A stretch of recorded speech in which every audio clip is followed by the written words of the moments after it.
So students, next chapter we are going to start is organic compounds containing nitrogen. अब कई books में इस chapter के बारे में सिलेबस में लिखा हुआ है सिर्फ amines anilines and mainly diazonium salts, ये सीबीएसई के सिलेबस में लिखा हुआ है, बट आईएससी में इसके टोटल 4 पार्ट्स हैं: amines, aniline, cyanides and isocyanides, and the fourth one is diazonium salts. तो स्टार्ट करते हैं. सबसे पहले द पार्ट इज अमाइंस. जो फर्स्ट पार्ट इसका, amines are regarded as the derivatives of ammonia in which 2 or all the 3 hydrogen atoms are replaced by alkyl or aryl groups. जो तीनों आपके जो हाइड्रोजन ग्रुप है, देखो आप जैसे एक हाइड्रोजन को यहाँ पर हटाया तो उसके साथ एक आर ग्रुप लग गया. ऐसे करते करते जितने आप नंबर ऑफ हाइड्रोजन यहाँ से हटाओगे वहाँ पर उतने ही एल्काइल ग्रुप लगेंगे, या उसकी जगह आप यूज़ कर सकते हो एराइल ग्रुप ऑल्सो. एराइल मतलब बेंजीन. अगर बेंजीन यूज़ करेंगे तो और उसे हम ये नहीं बोल सकते that it is amines, it is called as anilines. ठीक है. तो after using the aryl groups it becomes एनिलीन्स.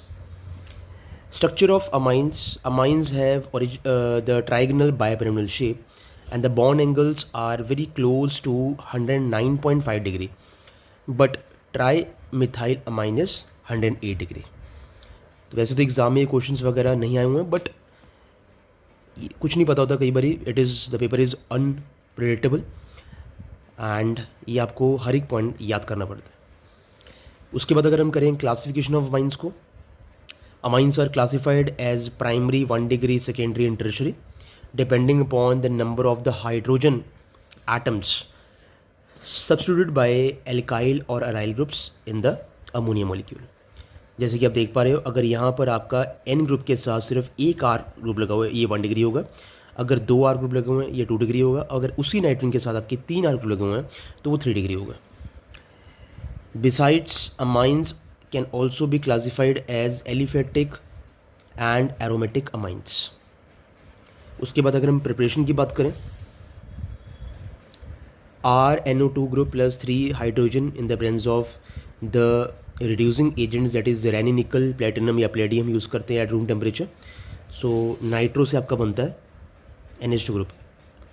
ये आप देख पा रहे हो, ये यूज़ करके अब पेपर में क्वेश्चन कैसे आ सकते हैं. यहाँ पर A लिखा होगा, यहाँ पर B लिखा होगा और बताना है what is identify A and B. तो किसी फॉर्म में क्वेश्चन आपको ये पेपर में देखने को मिल सकता है. या otherwise in the place of Raney nickel और प्लेटिनम या प्लेडियम हम यूज़ कर सकते हैं HNHCl या FeHCl. ठीक है, ये भी हमारे रिड्यूसिंग एजेंट्स ही हैं. Nitrogen compounds can also be reduced by lithium aluminium hydrate. जो तीसरा हम रिएजेंट यूज़ कर सकते हैं वो that is your LiAlH4 which is also powerful reducing agent. Then comes the next topic is ammonolysis of alkyl halides. ये question direct exam में आता है कि what is Hofmann's ammonolysis method. और वैसे तो नॉलेज तो होनी चाहिए कि जैसे भी कई बार हम alkyl halide and alcoholic ammonia को हम हीट कर रहे हैं in a seal tube at 343 Kelvin, a mixture of primary, secondary and tertiary amines and quaternary salt is formed. So it is called as Hofmann's ammonolysis method, not bromolysis, ammonolysis method. तो ये आप इसकी reaction देख सकते हो कि हमने ammonia तब तक ऐड करना है जब तक यहाँ पर पूरे जो हाइड्रोजन है वो रिप्लेस नहीं हो जाते with X group. X is your halogen group. तो बिल्कुल सिंपल रिएक्शंस हैं, इतना कोई मुश्किल है नहीं. चैप्टर रिवीजन करनी पड़ती है, मल्टीपल टाइम्स आपको प्रैक्टिस करनी पड़ती है. अब ये पॉइंट आपने ये याद कर लेना है, reactivity of alkyl halides decreases in the order of Ra greater than RBr which is more greater than RCl. कुछ लिमिटेशंस इंपॉर्टेंट है. Method which gives a mixture of amines which is difficult to separate, and this method is not suitable for the preparation of aryl amines because aryl halides are less reactive than alkyl halides. जो aryl halides हैं जिसमें benzene group आ जाए वो less reactive है as compare to alkyl halides. तो ये point आपने नोट कर लेना अपने नोट्स में. Then comes reduction of nitriles and isonitriles. तो सिंपल वही चीज़ें हमने बार बार याद करनी है. अगर NiH2 डाल रहे हैं तो ये भी आपका एक रिड्यूसिंग एजेंट है, या उसकी जगह हम रिड्यूसिंग एजेंट यूज़ कर सकते हैं लिथियम एल्यूमिनियम हाइड्रेट, या हम यूज़ कर सकते हैं NaHe या C2H5OH. तो सबसे मिलेगा क्या, एल्काइल साइनाइड से हमें 1 degree अमाइंस मिल रही है. ठीक है. Then further RNC alkyl isocyanide में अगर हम यूज़ करें लिथियम एल्यूमिनियम हाइड्रेट या उसकी जगह हम यूज़ करें nickel Raney nickel, then we will get N methyl alkyl amine, मतलब 2 डिग्री अमाइन मिलती है। तो अगर 2 डिग्री अमाइन चाहिए तो ये चीज़ ऐड करनी पड़ती है, अगर 1 डिग्री चाहिए तो आपको ये 3 चीज़ें ऐड करनी होंगी। ठीक है, बस फ़र्क भी देखो ना, यहाँ पर साइनाइड ग्रुप है, यहाँ पर आइसोसाइनाइड ग्रुप है। तो आइसोसाइनाइड से आपका क्या बनेगा, 2 डिग्री बनेगा, और साइनाइड ग्रुप से आपका क्या बनेगा, 1 डिग्री फॉर्मेशन होगी। Then another reaction is reduction of amides, it is also important reaction. Amides are C double bond O NH2 plus 4 hydrogen. इसे हम इसका एक रिएक्शन का एक और भी नाम है, I think the name of the reaction is Mendius reduction. Yes, इसे मेंडियस रिडक्शन ही बोलते हैं। तो you can just note this in your notes, it is also called as Mendius reduction. Then the next is your Hofmann's bromide degradation reaction. अभी जो हम पीछे करके हटे हैं वो थी हमारी हॉफमैन्स अमोनोलिसिस। अब ये जो अगली रिएक्शन है हमारी, ये कौन सी है, ये हमारी Hoffmann bromide degradation reaction.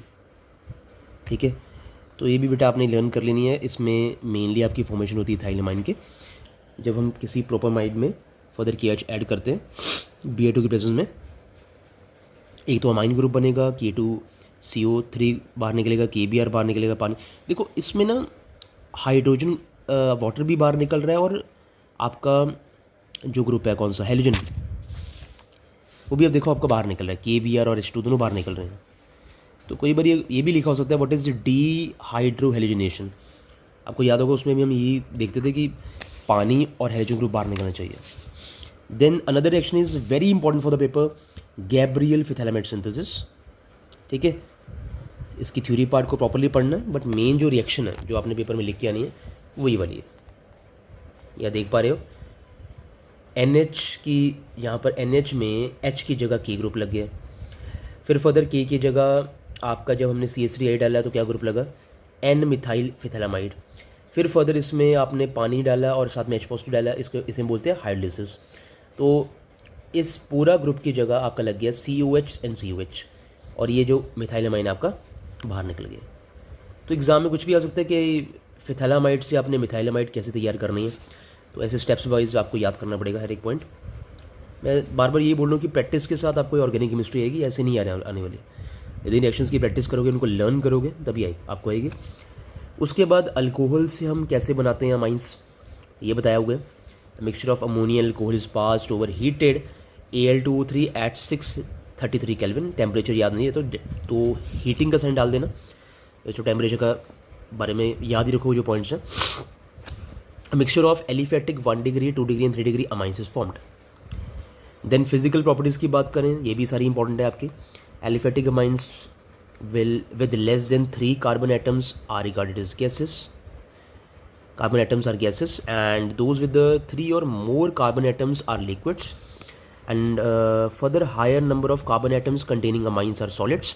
Amines are polar compounds, and both primary and secondary amines form intermolecular hydrogen bonds. ये पॉइंट भी याद करने वाला सबसे इंपॉर्टेंट कि जो अमाइंस है वो पोलर कंपाउंड्स होते हैं। ऐसे क्वेश्चन एग्जाम में आ सकता है, why, we have reason, as they both are the primary and the secondary amines and form the intermolecular hydrogen bonds.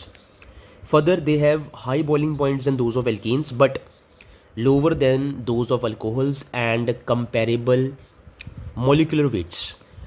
Tertiary amines cannot form hydrogen bonds to each other, but they can form hydrogen bonds to molecules of the water or the other hydroxylic solvents, and therefore they boil at lower temperature than 1 degree and 2 degree amines of comparable molecular weight.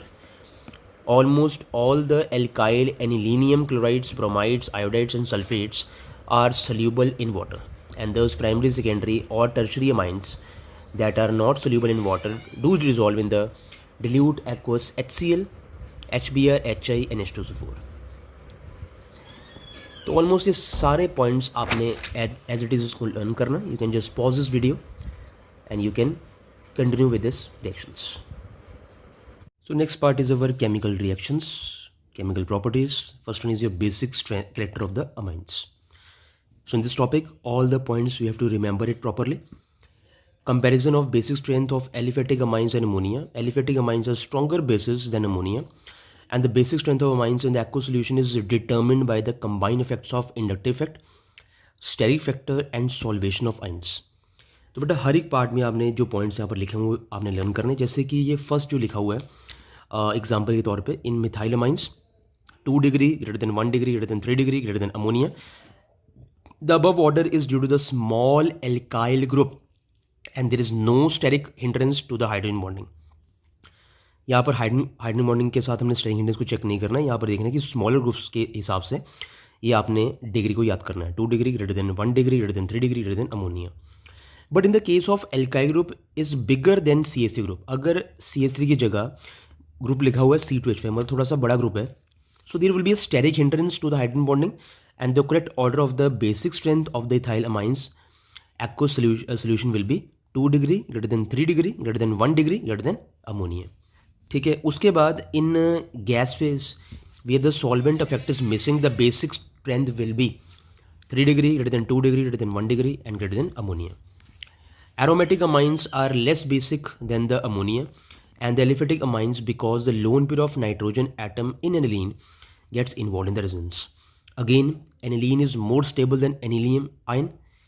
अब यहाँ पर एक question exam में आ सकता है कि aniline is more stable than anilinium ion. Give reason. Because जो aniline है it is having very less tendency to combine with the proton to form anilium ion है, और with respect to ये क्वेश्चंस आपके एग्जाम में बन सकते हैं गिव रीजन की फॉर्म में. देन फर्दर ये एक रेजोनेटिंग स्ट्रक्चर बना हुआ है, this we have to remember. So after this we are having effects of substance on the basic character of the aromatic amines. ये आपने सारे लर्न करने की कौन सा इलेक्ट्रॉन डोनेटिंग है, कौन सा रिलीजिंग ग्रुप है, कौन सा विड्रॉइंग ग्रुप है, उसी हिसाब से आपने नेमिंग करनी है. ठीक है. जैसे कि आपका जो CH3 ग्रुप है वो आपका था इलेक्ट्रॉन रिलीजिंग और इलेक्ट्रॉन डोनेटिंग. ठीक है. तो उसका जो अगर देखें डिक्रीजेस बेसिक स्ट्रेंथ के हिसाब से कैसा होगा, बेसिक स्ट्रेंथ जो है सबसे ज़्यादा कम होगी NO2 ग्रुप के, क्योंकि जहाँ पर इलेक्ट्रॉन विड्रॉइंग ग्रुप ऐसे लगा हो, so decrease the basic strength.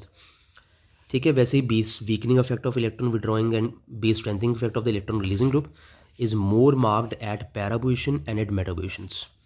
Para की मेटा से ज़्यादा ग्रुप होगी, यहाँ पर आप देख सकते हो, और यहाँ पर आपका जो पैरा है वो मेटा से कम है, यहाँ पर ज़्यादा है, यहाँ पर कम है. क्यों? क्योंकि जो ग्रुप्स लगे हुए हैं यहाँ पर, या ग्रुप्स आप चेक कर पा रहे हो, यहाँ पर मिथाइल ग्रुप है. मिथाइल ग्रुप ये आपको मैंने बताया इलेक्ट्रॉन डोनेटिंग या इलेक्ट्रॉन रिलीजिंग ग्रुप है, बट जो NO2 ग्रुप है वो आपका कौन सा इलेक्ट्रॉन विड्रॉइंग है.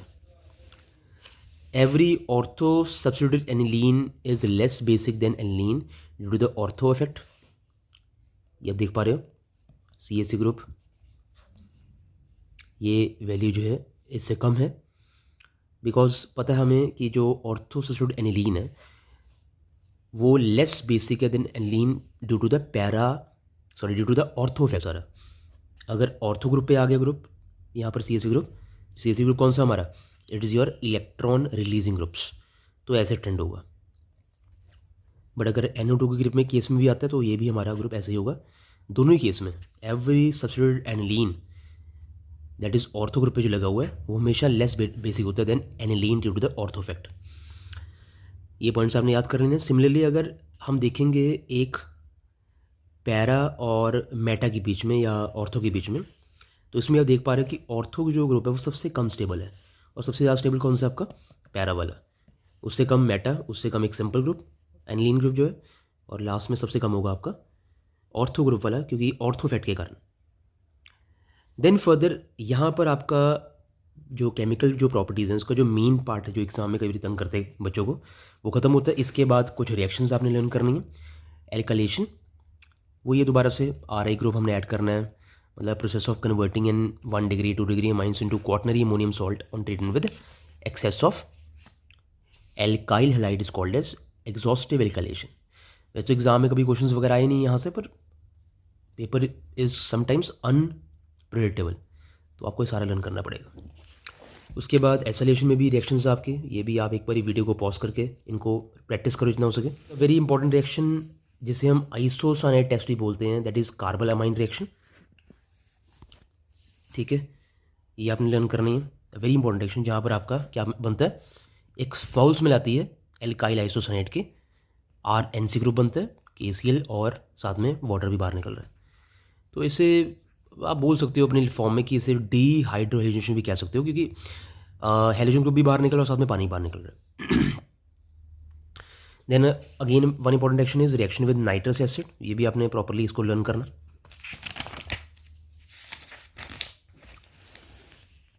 Then secondary aliphatic aromatic amines, tertiary aliphatic amines, distinction between Hinsberg test, ये सारे ही topics have to remember it. Primary जो अमाइंस हैं react with to form clear solution on adding with HCl, and secondary amines react to form insoluble compound. Tertiary amine do not react. Therefore, tertiary amines remains insoluble in KOH solution. On adding HCl, it dissolved a clear solution is obtained due to the formation of salt.